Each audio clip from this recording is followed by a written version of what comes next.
স্বাগত নিউজ 24 দুপুর 12টার সংবাদের সাথে আছে আমি আফসারউদ্দিন। শুরুতে চট্টগ্রাম সিটি নির্বাচনের খবর। চট্টগ্রাম সিটি নির্বাচনের প্রস্তুতির খবর জানাতে সরাসরি যুক্ত হচ্ছেন আমাদের সহকর্মীরা। আমাদের সহকর্মী ফখরুল ইসলাম, নয়ন বড়ুয়া জয় এবং শেখ জায়েদ তিনজন আমাদের সাথে এই মুহূর্তে যুক্ত আছেন।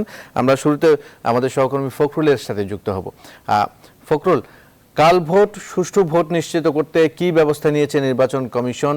ব্যবস্থাপনা কি দেখছেন জানাবেন আমাদের।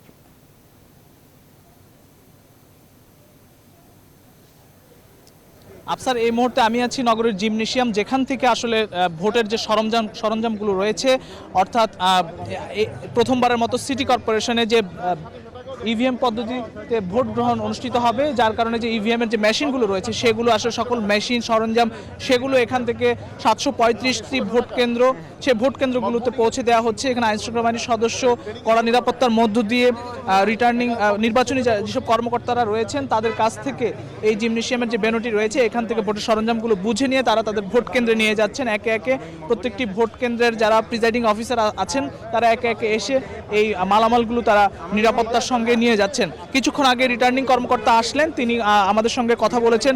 তিনি বলেছেন যে নগরের নিরাপত্তা নিশ্চিতে এখন পর্যন্ত 14,000 আইনশৃঙ্খলা বাহিনীর সদস্য মোতায়েন থাকবে, সব মিলিয়ে 7,000-এর বেশি পুলিশ সদস্য, একই সঙ্গে 41টি র্যাবের টিম এবং 25 প্লাটুন বিজিবি পুরো নগরী জুড়ে টহলে থাকবে। এবং সবচেয়ে গুরুত্বপূর্ণ, অর্থাৎ ঝুঁকির দিক থেকে গুরুত্বপূর্ণ 416টি কেন্দ্রকে চিহ্নিত করা হয়েছে। সেই কেন্দ্রগুলোর নিরাপত্তায় সবচেয়ে বেশি আইনশৃঙ্খলা বাহিনীর সদস্য মোতায়েন থাকবে, অর্থাৎ প্রতিটি কেন্দ্রে 18 জন পুলিশ সদস্য থাকবে, একই সঙ্গে আনসার এবং র্যাবের টহল তো থাকছেই।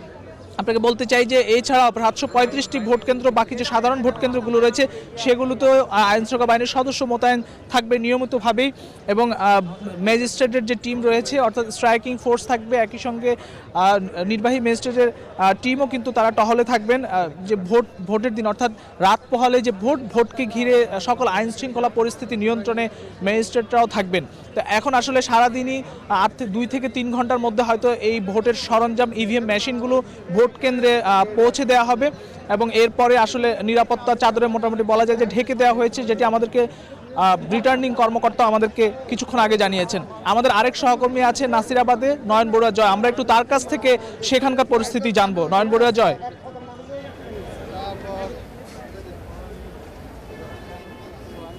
ধন্যবাদ ফখরুল, আপনি যেমনটা জানিয়েছেন তেমনিভাবে যদি বলি রাত পোহালেই কিন্তু ভোট আইনশৃঙ্খলা বাহিনী কিন্তু নিরাপত্তার চাদরে ঢেকে রেখেছেন পুরো নগর। আপনি অবশ্যই দেখতে পাচ্ছেন যে আমি যেখানে আছি সে জায়গা থেকেও নির্বাচনে যে সরঞ্জামগুলো বিভিন্ন কেন্দ্রে কেন্দ্রে কিন্তু পৌঁছে দেয়া হচ্ছে।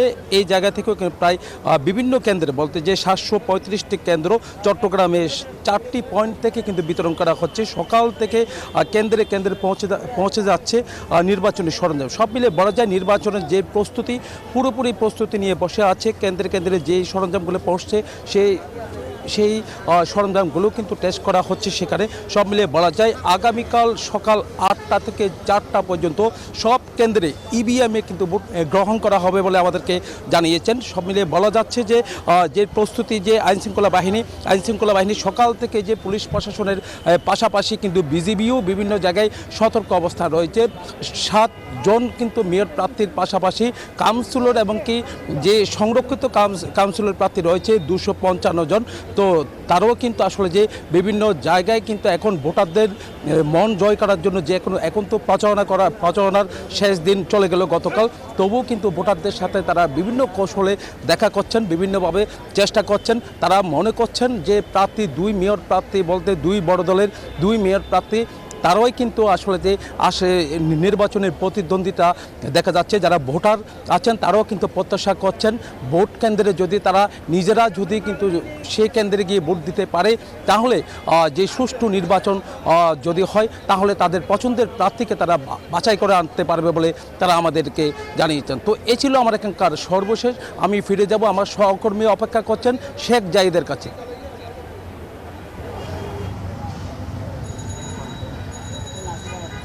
ধন্যবাদ নয়ন বড়ুয়া জয় এবং সহকর্মী ফখরুল ইসলাম যেমনটি জানাচ্ছিলেন নির্বাচনী সামগ্রীগুলো চলে যাচ্ছে ভোট কেন্দ্রে, 735টি ভোট কেন্দ্রে, এবং আইনশৃঙ্খলা রক্ষাকারী বাহিনীর অবস্থা। আমি আছি কাজীর দেউরি মোড়ে, আমার পেছনে দেখবেন যে এখনও পর্যন্ত যেই পোস্টারে সাজানো হয়েছে বন্দরনগরী, পোস্টারগুলো সেভাবেই আছে। আজকে শুধু একটি জিনিস নেই শহরে, সেটি হচ্ছে মিছিল নেই, কোনো প্রচারণা নেই, একেবারে শান্ত নগরী। অন্যান্য সময়কার মতো ব্যতিক্রম শুধু পোস্টার আছে, আর আইনশৃঙ্খলা বাহিনীর সদস্যদের ব্যাপক উপস্থিতি আছে চট্টগ্রামে। সেই জায়গা থেকে অর্থাৎ প্রস্তুতি যেটি আছে সেটি সেরেছে নির্বাচন কমিশন, আইনশৃঙ্খলা রক্ষাকারী বাহিনী। সাধারণ মানুষ কি ভাবছে একটু জানতে চাই, কালকে ভোট নিয়ে কি ভাবছেন? ভোট নিয়ে ভাবতেছি আমরা নিজে ভোট নিজে দিতে চাই এবং সুষ্ঠু পরিবেশে সুন্দর একটা যেন ভোট উপহার দেওয়া যায়, এটাই চিন্তা করতেছি আর কি। আপনিও তো নিশ্চয়ই ভোট দিতে যাবেন, কালকে ভোট নিয়ে কি ভাবছেন? আমি ভোট দিতে নিরাপত্তা, আমি বাসার থেকে বাইরে নিরাপত্তা, ভোট দিয়ে আবার বাসায় যাব, ওইটা নিরাপত্তার স্যার, এবং মুক্তিযুদ্ধের সপক্ষে আমি ভোট দেবো, এটাই আমার কথা। হ্যাঁ, ভোট সুস্থ হোক এবং সবাই যাতে নিরাপদ বাড়ি ফিরুক ভোট দিয়ে, এটাই সবার কামনা। সবার প্রত্যাশা হচ্ছে সুন্দর পরিবেশে, সুষ্ঠু পরিবেশে তারা একটি ভোট দিতে চান। ভোটাররা তাদের কাছে কিন্তু প্রার্থীরা ছুটে বেরিয়েছেন এই কয়দিন এবং ভোট চেয়েছেন। তো চট্টগ্রামের প্রায় 20 লাখ ভোটার অপেক্ষায় আছেন আগামীকাল সুন্দর পরিবেশে, উৎসবমুখর পরিবেশে তাদের পছন্দের প্রার্থীকে তারা নির্বাচিত করবেন সেই আশায়। আফসার। জায়েদ, আপনাকে ধন্যবাদ আমাদের সাথে যুক্ত হওয়ার জন্য। চট্টগ্রামের নির্বাচন নিয়ে আমাদের সহকর্মীরা চট্টগ্রামের বিভিন্ন প্রান্ত থেকে যুক্ত হয়েছিলেন নির্বাচনের খবর জানাতে। রাত পোহালে চট্টগ্রাম সিটি কর্পোরেশন নির্বাচনের ভোট, দুই দলের চৌকি এখন বন্দরনগরীর দিকে। জয়ের বিষয়ে শতভাগ আশাবাদী আওয়ামী লীগ প্রার্থী রেজাউল করিম। আর সুষ্ঠু নির্বাচন নিয়ে সন্দেহ থাকলেও শেষ পর্যন্ত মাঠে থাকার অঙ্গীকার বিএনপির। এদিকে নির্বাচন সুষ্ঠু ও শান্তিপূর্ণ করতে সব ধরনের প্রস্তুতি শেষ করা হয়েছে বলে জানিয়েছে নির্বাচন কমিশন।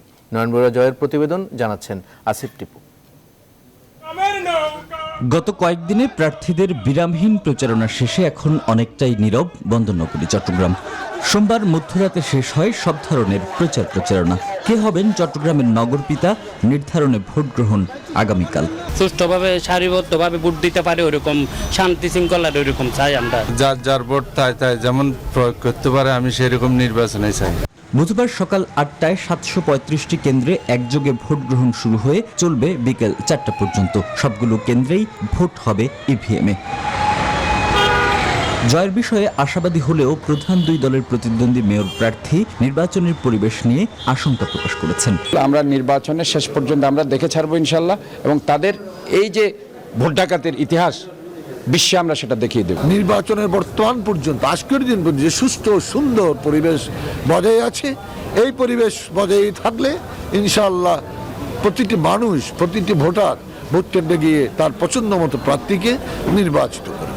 ক্ষমতাসীন দলের বিদ্রোহী প্রার্থীদের মারমুখী অবস্থানের কারণে মোট কেন্দ্রের অর্ধেকের বেশিকে ঝুঁকিপূর্ণ হিসেবে ঘোষণা করেছে নির্বাচন কমিশন। কেন্দ্রগুলোর নিরাপত্তা বাড়াতে পুলিশ ও র্যাবের পাশাপাশি মাঠে নেমেছে 25 প্লাটুন বিজিবি। 19,38,706 জন ভোটারের জন্য প্রস্তুত 11,772টি ইভিএম। এর মধ্যে সুষ্ঠু নির্বাচনের সকল প্রস্তুতি সম্পন্ন হয়েছে বলে জানিয়েছেন রিটার্নিং কর্মকর্তা। 27 তারিখে আপনারা দেখতে পারবেন আমরা কি ধরনের নিরাপত্তা আমরা নিশ্চিত করেছি। তো এইটা নিয়ে কারো কোনো আশঙ্কা নাই, ইনশাল্লাহ এখানে একেবারেই একটি পিসফুল ইলেকশন হবে, সেজন্য যা কিছু করা দরকার তার সব প্রস্তুতি আমাদের রয়েছে। নির্বাচনের যে সকল চ্যালেঞ্জগুলো আমরা পেয়ে থাকি, আমরা সেগুলো এখানেও নিশ্চয়ই তার বাইরে কিছু হচ্ছে না। আমরা বিশ্বাস, পেশাদারিত্বের সাথে দক্ষ পরিকল্পনা এবং আন্তরিকতার সাথে আমরা সবাই কাজ করব। 7 মেয়র প্রার্থী সহ মোট 236 জন প্রার্থী নির্বাচনে অংশগ্রহণ করছেন। গত 29 মার্চ চট্টগ্রাম সিটি কর্পোরেশন নির্বাচন হওয়ার কথা থাকলেও করোনা মহামারীতে পিছিয়ে যায় স্থানীয় সরকার ব্যবস্থার এই নির্বাচন। Desk report, news 24। Chittagong city corporation নির্বাচনের প্রচারণায় সরব উপস্থিতি ছিল সংরক্ষিত নারী কাউন্সিলর প্রার্থীদের। জয়ী হতে ভোটারদের দিয়েছেন নানা প্রতিশ্রুতি, তবে সীমিত কার্যপরিধি ও ক্ষমতা নিয়ে কতটুকু তার বাস্তবায়ন করতে পারবেন তা নিয়ে রয়েছে সংশয়। এমন বাস্তবতায় স্থানীয় সরকার ব্যবস্থায় গতি আনতে নারীদের আরও সুযোগ প্রয়োজন বলে মনে করেন বিশ্লেষকরা। ফাতেমা জান্নাত মুমু, তথ্য ছবিতে, ডেস্ক রিপোর্ট। চট্টগ্রাম সিটি কর্পোরেশনের 41টি সাধারণ ওয়ার্ডের বিপরীতে সংরক্ষিত 14টি। এবারের নির্বাচনে নারীদের জন্য বরাদ্দ সব আসনে প্রতিদ্বন্দ্বিতা করছেন 57 প্রার্থী। প্রচারণায় মেয়র ও সাধারণ কাউন্সিলর প্রার্থীদের সাথে সমানতালে মাঠে ছিলেন সংরক্ষিত নারী কাউন্সিলর প্রার্থীরাও। ভোটারদের জনসমর্থন আদায়ে দেন নানা প্রতিশ্রুতি। নারী শিক্ষা, নারীদের স্বনির্ভর হওয়ার জন্য, শিশুদের জন্য, সন্ত্রাস এবং মাদক এই দুটোকেই দূর করার জন্য আমি পরিকল্পনা নেব। অনেক লেখাপড়া জানা মেয়ে বসে আছে ঘরে, তাদের জন্য কুটির শিল্প, হস্তশিল্প এবং ক্ষুদ্র শিল্প ব্যবস্থা করে দেওয়ার একটা তাদেরকে পদক্ষেপ নিয়েছি। তবে বিগত সময়ে যারা সংরক্ষিত কাউন্সিলর ছিলেন, কাজের পরিধি ও ক্ষমতা নিয়ে তাদের রয়েছে ব্যাপক ক্ষোভ। আমাদের অনেক বাধা আছে, অনেক আমাদের পিছিয়ে যাওয়ার চিন্তা চেতনা আছে। তাই সামনের দিকে এগোতে হলে, সামনের দিকে পরিধি বাড়াতে হলে আমাদের স্থানীয় সরকারের যে গ্যাজেট সংরক্ষিত আসলে এটার পরিবর্তন অবশ্যই করতে হবে। স্থানীয় সরকার ব্যবস্থায় গতি বাড়াতে নারীদের অংশগ্রহণ নিশ্চিত করার তাগিদ দিচ্ছেন নারী নেত্রী ও বিশ্লেষকরা। নারী কাউন্সিলরদের সাথে বা নারী জনপ্রতিনিধিদের সাথে যদি আমরা সমন্বয় করে আমাদের উন্নয়নগুলো করতে পারি, তাহলে আমাদের দেশটা অনেক বেশি এগিয়ে যাবে। নারী কাউন্সিলর যারা এসছেন নির্বাচিত হয়ে, তারা যাতে সুষ্ঠুভাবে তাদের কাজগুলি করতে পারেন, সেটি যেন দলীয়ভাবে একটি আদেশ থাকে। সংরক্ষিত ওয়ার্ড ছাড়াও সাধারণ কাউন্সিলর পদেও বেশ কয়েকজন নারী প্রার্থী প্রতিদ্বন্দ্বিতা করছেন। Desk report, news 24। শিক্ষার্থীদের ক্লাসে ফেরানোর প্রস্তুতি শুরু হয়েছে সারা দেশের শিক্ষা প্রতিষ্ঠানগুলোতে। শিক্ষার্থীদের ক্ষতি বিবেচনায় শিগগিরই শিক্ষা প্রতিষ্ঠান খুলে দেওয়ার বিকল্প নেই বলেই মনে করেন শিক্ষাবিদরা। তাদের মতে শিক্ষায় ক্ষতি আরও বাড়লে ভবিষ্যতে তা সামলানো কঠিন হবে। তবে স্বাস্থ্যবিধি রক্ষায় বিষয়টি অবশ্যই গুরুত্বের সাথে পর্যবেক্ষণে রাখতে হবে। আরও জানাচ্ছেন সজল দাস। স্থবির শিক্ষা খাত কিছুটা সরব। শিক্ষা প্রতিষ্ঠান চালুর প্রস্তুতি নিতে স্কুল কলেজে পৌঁছেছে সরকারের নির্দেশনা। এই সিদ্ধান্তকে ইতিবাচক বলছেন শিক্ষাবিদরা। বাস্তবতার নিরিখে বলতে পারি যে এই সিদ্ধান্তটা তুলনামূলকভাবে যৌক্তিক, এই সিদ্ধান্তটা প্র্যাগমেটিক। অতএব এই প্র্যাগমেটিক সিদ্ধান্ত নিয়ে আমাদেরকে এখন এগিয়ে যেতে হবে। এক্ষেত্রে বেশ কিছু চ্যালেঞ্জের কথাও বলছেন তারা। স্বাস্থ্যবিধি কতটুকু মেনে চলা হবে, ক্লাস শুরুর পরিকল্পনা নিয়েও প্রশ্ন রয়েছে তাদের। প্রত্যেকটা প্রতিষ্ঠানকে এই প্রস্তুতিমূলক কিছু কর্মকাণ্ড শেষ করতে হবে। ডাবল শিফট চালু করতে হবে। একই ক্লাসের অর্ধেক ছাত্র সকালে শিফটে আসবে, বাকি অর্ধেক বিকালের শিফটে আসবে। তো এইভাবে স্কুল কলেজ খোলার ব্যবস্থা করতে হবে। স্বাস্থ্যবিধি মেনে তাদেরকে শ্রেণীকক্ষে নিয়ে আসা এটা অসম্ভব ব্যাপার। অতএব এটা হয়তো সপ্তাহে একদিন, 2 দিন, 3 দিন বা সেকশন করে, এক সেকশন শনিবার, এক সেকশন রোববার, এক সেকশন সোমবার, এইভাবে কোনো একটা পন্থা অবলম্বন করতে হবে। বলছেন বৈশ্বিক সংকটের এই প্রেক্ষাপটে কোনো সিদ্ধান্তই শতভাগ সঠিক হবে না, তবে পরিকল্পনার যথার্থ বাস্তবায়ন সংকট অনেকটাই কমাতে পারে। যতটা ক্ষতি হয়েছে এটা যাতে আর না বাড়ে, এই জন্যই শিক্ষা প্রতিষ্ঠান খুলতে হবে। কার্যক্রম চালাতে গিয়ে স্বাস্থ্য বিধি মানা হচ্ছে কিনা এই বিষয়গুলো দেখার দায়িত্ব কিন্তু শিক্ষা প্রতিষ্ঠানে। আমি তো আশা করি যে শিক্ষকরা নিজেরাই নিজেদেরকে দেখবেন, নজরদারি করবেন। গত বছরের 17 মার্চ থেকে বন্ধ আছে দেশের সব ধরনের শিক্ষা প্রতিষ্ঠান। সজল দাস, নিউজ 24, ঢাকা। সংবাদে নিচ্ছে একটা বিরতি, সঙ্গে থাকুন। বিরতির পর আবারও স্বাগত সংবাদে। কাল থেকে সারা দেশে শুরু হচ্ছে করোনা ভ্যাকসিন দেওয়ার নিবন্ধন। কুর্মিটোলা হাসপাতালে পরীক্ষামূলক প্রয়োগের সব প্রস্তুতি শেষ করা হয়েছে বলে জানিয়েছে হাসপাতাল কর্তৃপক্ষ। প্রস্তুতি কাজ চলছে, আমরা আমাদের প্রস্তুতির একদম শেষ পর্যায়ে আছি। আজকে বিকেল 3টায় আমরা একটা ড্রাই রান করব এবং আমার মনে হয় যে আগামীকালকের যে মূল প্রোগ্রাম সেটার জন্য আমাদের প্রস্তুতিটা পুরোপুরি সম্পন্ন হয়ে গেছে আমাদের পক্ষ থেকে। করোনা পরিস্থিতি বিবেচনা করে খুব শিগগিরই ট্যুরিস্ট ভিসা চালু করবে ভারত। মঙ্গলবার ঢাকায় ভারতীয় হাই কমিশনে দেশটির ৭২তম প্রজাতন্ত্র দিবসের অনুষ্ঠান শেষে গণমাধ্যমের মুখোমুখি হয়ে এই তথ্য জানান হাই কমিশনার বিক্রম কুমার দোরাইস্বামী। অনুমতি পেলে বাংলাদেশে বায়োটেক ভ্যাকসিন ট্রায়ালের পাশাপাশি চুক্তি অনুযায়ী দ্রুততম সময়ে ভ্যাকসিন সরবরাহের কথাও জানান ভারতীয় হাই কমিশনার। আরও জানাচ্ছেন লাকমিনা জেসমিন সোমা। ঢাকায় যথাযথ মর্যাদায় উদযাপিত হলো ৭২তম ভারতীয় প্রজাতন্ত্র দিবস। মঙ্গলবার সকালে ভারতীয় হাই কমিশনে জাতীয় পতাকা উত্তোলনের মধ্য দিয়ে প্রজাতন্ত্র দিবস উদযাপনের উদ্বোধন করেন ঢাকায় নিযুক্ত ভারতীয় হাই কমিশনার বিক্রম কুমার দোরাইস্বামী। অনুষ্ঠানে উপস্থিত ছিলেন বাংলাদেশে অবস্থানরত ভারতীয় নাগরিক সহ বিভিন্ন শ্রেণী পেশার মানুষ। দেশটির জাতীয় পতাকা উত্তোলন শেষে রাষ্ট্রপতির বাণী পাঠ করে শোনান দোরাইস্বামী। আনুষ্ঠানিকতা শেষে গণমাধ্যমের মুখোমুখি হয়ে হাই কমিশনার বলেন, দ্রুততম সময়ে বাংলাদেশকে ভ্যাকসিন দিতে অঙ্গীকারবদ্ধ ভারত। অনুমতি পেলে বাংলাদেশে বায়োটেকের ভ্যাকসিন ট্রায়াল দিতে চায় তার দেশ। Bharat Biotech vaccine is also here for trials in Bangladesh, and we await clearances from your government to allow us for trials first. Because that one we said we will do trials in Bangladesh. On the basis of the data, then regulatory approval, then we'll see. এক প্রশ্নের উত্তরে তিনি আরো জানান, যত দ্রুত সম্ভব tourist visa চালু করবে Bharat. We really want to turn out tourist visas at the earliest. As soon as the health situation stabilizes, once now people have more confidence with vaccinations in India, in Bangladesh, elsewhere, we would really like to start tourist visas. Nobody more than me. নিজ দেশের জনগণের পাশাপাশি প্রতিবেশীদেরও immunity বাড়াতে ভারত সরকার বিভিন্ন দেশে vaccine সরবরাহ করছে বলেন high commissioner. লাকমিনা jasmine Soma, news 24, Dhaka. আরও এক ধাপ এগিয়ে গেল মার্কিন কোম্পানি মডার্না। করোনা ভাইরাসের নতুন ধরনের বিরুদ্ধে তাদের ভ্যাকসিন কার্যকর বলে জানানো হয়েছে। টিকা স্বল্পতা আরও প্রকট হচ্ছে ইউরোপের দেশগুলোতে। তবে ভ্যাকসিন নিয়ে বিশ্বব্যাপী যে অর্থ ব্যয় হবে তা বৈশ্বিক অর্থনীতিকে হুমকির মুখে ফেলতে পারে বলে সতর্ক করে দিয়েছে বিশ্ব স্বাস্থ্য সংস্থা। এদিকে বিশ্বে করোনার সংক্রমণ ছাড়ালো 10 কোটি। মাসুদ রানার ডেস্ক রিপোর্টে বিস্তারিত। মডার্নার বিজ্ঞানীরা ল্যাবে পরীক্ষা চালানোর পর জানিয়েছেন নতুন করোনার বিরুদ্ধে কাজ করছে মডার্না ভ্যাকসিন। তবে তারা আরও 1 ডোজ বাড়িয়ে দিয়ে পরীক্ষা চালাচ্ছে। ভবিষ্যতের কথা চিন্তা করে নতুন করোনার জন্য বুস্টার ডোজ তৈরি করতে যাচ্ছেন তারা। টিকাদান চালালেও লক্ষ্যমাত্রা অর্জনের আগে টিকা স্বল্পতায় পড়েছে ইউরোপের বেশ কয়েকটি দেশ। ফাইজারের পর এবার ভ্যাকসিন সংকট নিয়ে অ্যাস্ট্রাজেনেকাকে সতর্ক করল ইউরোপীয় ইউনিয়ন। প্রতিশ্রুতি অনুযায়ী টিকা সরবরাহে ব্যর্থতার জন্য অ্যাস্ট্রাজেনেকার তীব্র সমালোচনা করা হয়েছে। শুধু তাই নয়, চুক্তির টিকা পেতে কঠোর পদক্ষেপ নেওয়ার হুঁশিয়ারিও দেওয়া হয়েছে। যুক্তরাজ্যে অব্যাহত রয়েছে টিকাদান কর্মসূচি। প্রতিনিয়ত এর তদারকি করছেন প্রধানমন্ত্রী বরিস জনসন। আর ভ্যাকসিন প্রয়োগে 100 দিনের লক্ষ্যমাত্রা আরও বৃদ্ধি করার কথা জানিয়েছে মার্কিন প্রেসিডেন্ট জো বাইডেন। হাসপাতালে ভর্তি আর মৃত্যুর সংখ্যা কমছে না, এটি বরং আরো ভয়াবহ।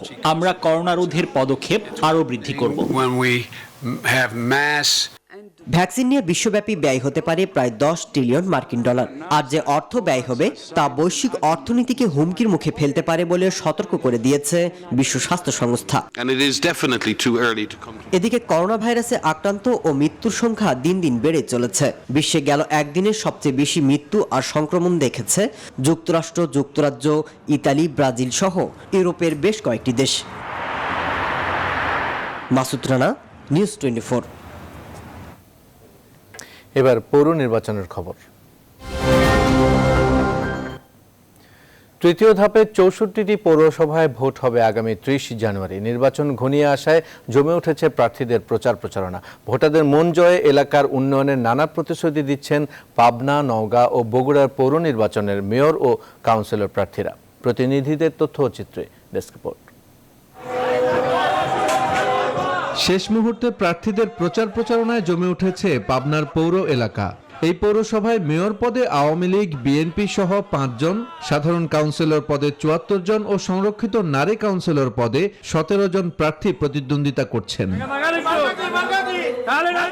এই নির্বাচনে আওয়ামী লীগের মেয়র প্রার্থী জয়ের ব্যাপারে শতভাগ আশাবাদী হলেও সুষ্ঠু ভোট নিয়ে শঙ্কায় বিএনপির মেয়র প্রার্থী। আগামী 30 তারিখে নৌকা মার্কা প্রতীকে ভোট দিয়ে জননেত্রী শেখ হাসিনাকে পাবনা থেকে একটি ভালো কিছু উপহার দেবে। এই সরকারের প্রতি আমাদের বিন্দুমাত্র আস্থা নাই, কারণ বিগত দিনে নজির রয়েছে। 30 তারিখে ভোট 29 তারিখে রাতে হয়ে গিয়েছে। শান্তিপূর্ণ পরিবেশে নিজেদের ভোট দিয়ে জনপ্রতিনিধি নির্বাচন করতে চান সাধারণ ভোটাররা। কেন্দ্র শান্তিপূর্ণ থাকুক এবং আমার ভোট যেন আমি দিতে পারি। আমরা এমন একটা নির্বাচনের ব্যক্তি করতে চাই, সবার প্রয়োজনে আসে সে ব্যক্তিটা। একই চিত্র নওগাঁ পৌরসভায় মাঘের কনকনে শীত উপেক্ষা করেই প্রচারণায় ব্যস্ত প্রার্থী ও সমর্থকরা। এই পৌরসভায় মেয়র পদে আওয়ামী লীগ, বিএনপি ও স্বতন্ত্র প্রার্থীর মধ্যে হাড্ডাহাড্ডি লড়াই হবে বলে ধারণা করছেন অনেকে। ভোটারদের মন জয়ে এলাকার উন্নয়নের নানা প্রতিশ্রুতি দিচ্ছেন মেয়র প্রার্থীরা। আমি আশা করি নওগাঁর জনগণ আমাকে প্রতীকে ভোট দিয়ে নির্বাচিত করবে। তো আমি চাই যে এই কাজগুলো আমি কমপ্লিট করতে পারলে ইনশাল্লাহ নওগাঁ একটা সুন্দর মডেল টাউন আমি উপহার দিতে পারবো। পাল্টাপাল্টি অভিযোগ আর নানা প্রতিশ্রুতির মধ্য দিয়ে জমে উঠেছে বগুড়ার গাবতলী, নন্দীগ্রাম ও ধুনট পৌরসভা নির্বাচনের প্রার্থীদের প্রচারণা। তবে এলাকার সার্বিক উন্নয়ন করবে যে প্রার্থী, তাকে জনপ্রতিনিধি হিসেবে নির্বাচন করতে চান ভোটাররা। তো এরকম একজন মেয়র প্রার্থীকে চাচ্ছি পৌরসভায়, যে প্রার্থী আমাদের উন্নয়ন করবে। বর্তমানের জন্য যে মেয়র হবে সে জন্য আমাদের কাজ করে। অবাধ, সুষ্ঠু ও নিরপেক্ষ নির্বাচনের লক্ষ্যে সব ধরনের প্রস্তুতি নেওয়া হচ্ছে বলে জানিয়েছেন সংশ্লিষ্টরা। অবাধ, সুষ্ঠু, নিরপেক্ষ নির্বাচন করার জন্য যা যা প্রয়োজনীয় আমরা সব ধরনের প্রয়োজনীয় ব্যবস্থা আমরা নিচ্ছি। বগুড়ার গাবতলী পৌরসভায় মেয়র পদে 6 জন, নন্দীগ্রাম পৌরসভায় 3 জন ও ধুনট পৌরসভায় 4 জন প্রার্থী প্রতিদ্বন্দ্বিতা করছেন। Desk report, news 24। সংবাদের 4টা বিরতি, সঙ্গে থাকুন। আবারও স্বাগত সংবাদে। এবার ফার্স্ট সিকিউরিটি ইসলামী ব্যাংক অর্থ বাণিজ্যের সংবাদ। করোনায় কাজ হারিয়ে দারিদ্র্যের সংখ্যা দাঁড়িয়েছে প্রায় দ্বিগুণ। বেসরকারি গবেষণা সংস্থা সানেমের হিসেব বলছে বর্তমানে দারিদ্র্যের হার বেড়ে হয়েছে 42%, আর শহরের তুলনায় গ্রামে এই হার বেশি। পরিকল্পনামন্ত্রী বলছেন, কর্মসংস্থান তৈরি হলে দারিদ্র্য নিরসন সম্ভব। এজন্য প্রতি বছর প্রায় 23 লাখ নতুন কর্মসংস্থান তৈরির লক্ষ্যে সরকার কাজ করছে বলেও জানান তিনি। সুলতান আহমেদের রিপোর্ট। সরকারের পক্ষ থেকে দারিদ্র্যের সবশেষ হিসেব তুলে ধরা হয় 2019 সালের ডিসেম্বরে। সেই সময়ে পরিকল্পনা মন্ত্রী জানান, দারিদ্র্যের হার নেমে এসেছে 20%। পাশাপাশি 8%-এর উপর জিডিপি প্রবৃদ্ধি। মাথাপিছু আয় নিয়ে যখন নীতি নির্ধারকরা উৎফুল্ল, ঠিক তখনই মহামারী করোনা পাল্টে দেয় সব হিসেব নিকেশ। সম্প্রতি দারিদ্র্যের হার নিয়ে সরকারি কোনো তথ্য প্রকাশিত না হলেও বেসরকারি গবেষণা সংস্থা সানেমের হিসেবে উঠে এসেছে আশঙ্কার চিত্র। বিবিএস এর হিসেবে দারিদ্র্যের হার 2016 সালে ছিল 24.3%, যা 2019-এ কিছুটা কমে দাঁড়ায় 20%। সানেমের হিসেবে সেই দারিদ্র্যের হার এখন 42%। গ্রামাঞ্চলে দারিদ্রতার হার বেশি বেড়েছে। অনেকের ক্ষেত্রে অর্থনৈতিক পুনরুদ্ধার হয়নি, এবং যারা বিশেষ করে যারা দরিদ্র সীমার নিচে ছিল তাদের অনেকে দরিদ্র সীমার আরো নিচে চলে গেছে, এবং যারা নতুন করে কিন্তু অনেকে দরিদ্র হয়েছে, এবং বর্তমানে দরিদ্রতার হার আমরা দেখতে পাচ্ছি 42%-এর মতো। করোনা মহামারীর প্রকোপ কিছুটা কমে আসলেও এখন সবচেয়ে বড় চ্যালেঞ্জ অর্থনীতি পুনরুদ্ধার। আর এজন্য সরকারের পঞ্চবার্ষিক পরিকল্পনায় জোর দেওয়া হয়েছে কর্মসংস্থান বাড়ানোয়। আগামী 5 বছর 1,13,00,000 মানুষের কর্মসংস্থান তৈরি হবে বলে আশাবাদ পরিকল্পনা মন্ত্রীর। একটা সেক্টর তো বাইরে যাবে বললাম, যদিও এই মুহূর্তে এটা খুব একটা উজ্জ্বল নয়। দ্বিতীয় যেটা অভ্যন্তরীণ জায়গা, ধরুন 1,13,00,000-এর মধ্যে আমার ধারণা প্রায় 70-60 লাখ অভ্যন্তরেই সৃষ্টি হবে দেশের ভিতরে, 70-80 লাখ। কৃষিতে একটা বিশাল উল্লম্পন ঘটবে। নিম্ন আয়ের মানুষকে আমাদের নজরে রাখতে হবে সবসময় সরকারকে। উদ্যোক্তা তৈরিতেও সরকারের নজর রয়েছে বলে জানান এম এ মান্নান। এই যে ঢাকায় আমাদের ছেলেরা এখন মোটরসাইকেলে লোক নিয়ে ঘুরে বেড়ায় প্রতিদিন, অফ টাইমে, হাফ টাইমে, ফুল টাইমে, এগুলো আগে চিন্তা করতে পেরেছিলেন? এগুলো আমরা করছি। অর্ডার রেস্টুরেন্টগুলো মানুষ আসে কম, রান্না করে বেশ, বাড়ি বাড়ি মানুষ যখন অর্ডার দিয়ে খাবার নেয়। এছাড়া দারিদ্র্য নিরসনে সামাজিক সুরক্ষা খাতে বরাদ্দ বাড়ানোর প্রয়োজন বলেও মত দেন পরিকল্পনা মন্ত্রী। সুলতান আহমেদ, নিউজ 24, ঢাকা। আন্তর্জাতিক প্রসঙ্গ। যুক্তরাষ্ট্রের ফ্লোরিডায় সোমবার নিজের নতুন অফিস চালু করেছেন সাবেক মার্কিন প্রেসিডেন্ট ডোনাল্ড ট্রাম্প। সেখান থেকে সাবেক প্রেসিডেন্ট হিসেবে তার দায়িত্ব পরিচালনার পাশাপাশি তার প্রশাসনের এজেন্ডা নিয়েও এগিয়ে নেওয়ার চেষ্টা করা হবে। সোমবার এক বিবৃতিতে ট্রাম্পের নতুন দপ্তরের বিস্তারিত কর্মসূচির বর্ণনা দেওয়া হয়েছে।